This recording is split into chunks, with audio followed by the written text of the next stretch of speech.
अघि मैले त्यो इस्कुसको मुन्टाको केस्रा देखाएकोमा मैले यसमा हर्दी, तिखालाल, हरियो खोर्सानी, धनियाँ, इस्कुसको मुन्टाको त्यो अघि देखाएको केस्रा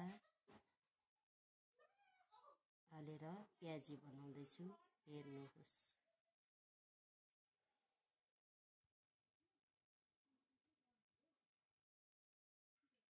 साथीहरू, अघि मैले इस्कुसको मुन्टाको लामो लामो केस्राको तपाईहरूलाई देखाएको थिएँ, त्यसको प्याजी बनाएको हेर्नुहोस्। अनि यो टिम्बुरको अचार।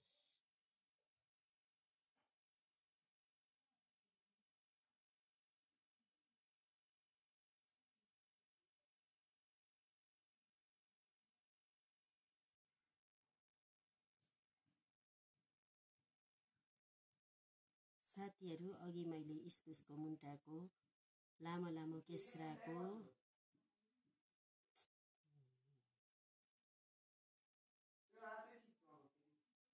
अघि मैले तपाईहरूलाई देखाएको इस्कुसको मुन्टाको प्याजी मैले बनाएको छु। यो हेर्नुहोस् कस्तो लाग्यो, तपाईहरूले लेखेर पठाउनुहोस्। अनि यो अचार चाहिँ टिम्बुरको अचार हो।